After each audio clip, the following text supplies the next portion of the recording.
negara dan terutama instrumen perpajakan. Instrumen ini memiliki tujuan untuk mewujudkan azas keadilan dan gotong royong di dalam membangun Indonesia, mendapatkan feedback dan kita terus berupaya menyempurnakan kebijakan, merespons kondisi yang ada, baik yang kemudian kita lihat berdasarkan evidence maupun dari sisi kebutuhan pembangunan dan perkembangan ekonomi kita sendiri. Saya akan memulai mungkin dengan prinsip masalah instrumen fiskal atau instrumen APBN dan instrumen penting untuk mewujudkan azas keadilan dan gotong royong di dalam menjaga dan membangun Indonesia. Karena ini sangat penting bagi kita semuanya. Kok beda ya? Halaman 1, halaman 2. Nah, terima kasih. Jadi kalau kita bicara tentang menjaga perekonomian, kita terus menggunakan instrumen dan salah satu instrumen yang paling sering dan memang selalu menyentuh hajat hidup orang banyak adalah anggaran pendapatan belanja negara dan terutama instrumen perpajakan.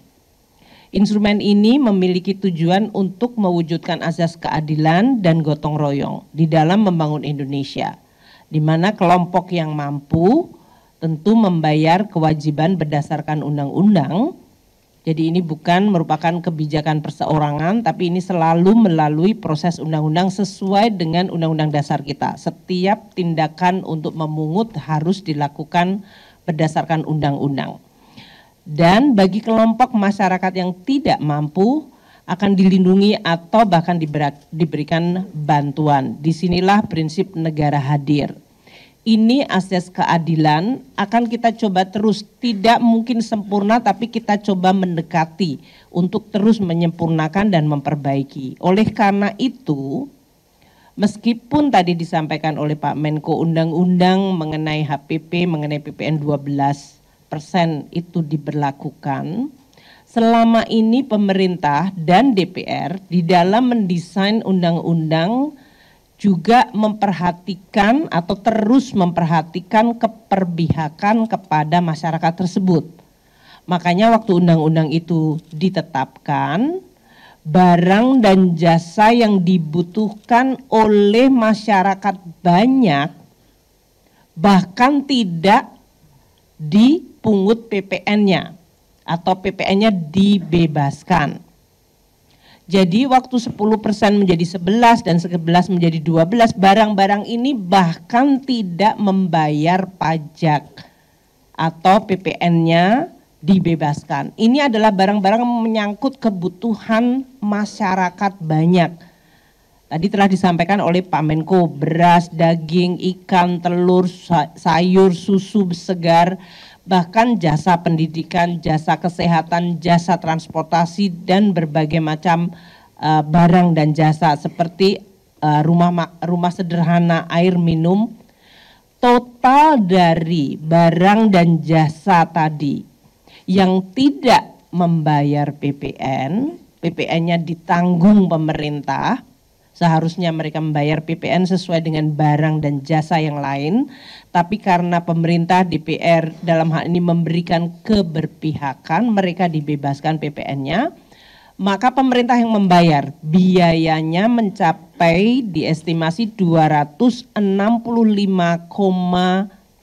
triliun rupiah agar masyarakat terbebas dari PPN untuk barang-barang yang dibutuhkan tersebut.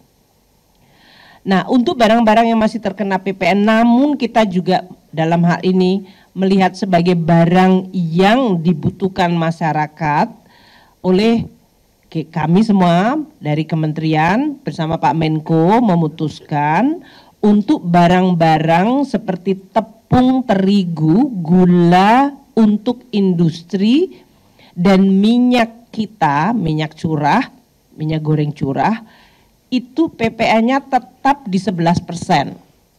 Artinya kenaikan menjadi 12%, 1%-nya pemerintah yang membayar.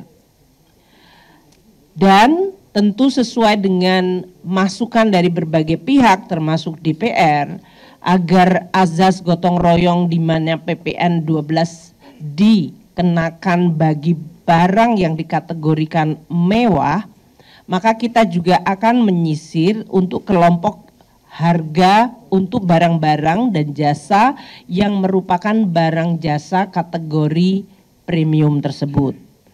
Seperti rumah sakit kelas VIP, pendidikan yang standar internasional yang berbayar mahal. Nah, desain paket kebijakan ekonomi ini adalah mencoba untuk selengkap mungkin. Baik dari sisi demand side, karena banyak yang menyampaikan permintaan menurun meskipun tadi Pak Menko menyampaikan indikator dari konsumsi masih cukup bertahan baik. Namun juga ada beberapa data yang menggambarkan mungkin tekanan ekonomi dirasakan dan oleh karena itu pemerintah merespons. Kami dalam hal ini untuk mendesain paket stimulus ini mempertimbangkan secara seimbang sisi permintaan terutama kelompok menengah ke bawah yang tetap dimaksimalkan untuk dilindungi perlindungannya dan bahkan bantuannya. Dan di sisi lain juga stimulus ini untuk mendukung agar sektor-sektor produktif yaitu di bawah Kementerian Perindustrian, Perumahan itu bisa meningkat kegiatannya karena ini penting untuk menjaga momentum pertumbuhan ekonomi, penciptaan kesempatan kerja, optimisme di dalam masyarakat. Maka paket stimulus ini dibuat sekomplit mungkin. Untuk rumah tangga ada bantuan pangan bagi kelompok yang paling membutuhkan. Nanti saya sebutkan untuk beberapa yang mendapatkan benefit. Ada PPN DTP untuk barang-barang yang dikonsumsi paling sering seperti tepung terigu, gula, terutama gula untuk masukan ke industri dan minyak goreng kita. Itu diproteksi PPN-nya tetap tidak mengalami kenaikan ke-12, 1%-nya ditanggung pemerintah. Dan juga rumah tangga ini akan menikmati diskon listrik 50%. Untuk pekerja ada paketnya juga. Dari mulai akses kehilangan, jaminan kehilangan pekerjaan, dan nanti untuk industri padat karya di mana lagi-lagi yang disasar adalah pekerjanya dan industrinya, juga ada insentif PPh pasal 21 DTP untuk industri padat karya, pembiayaan industri padat karya dan bantuan 50% untuk jaminan kecelakaan kerja untuk sektor padat karya. Ini adalah karena kita mendengar, melihat, membaca dan melihat data untuk memberikan dukungan pada industri padat karya.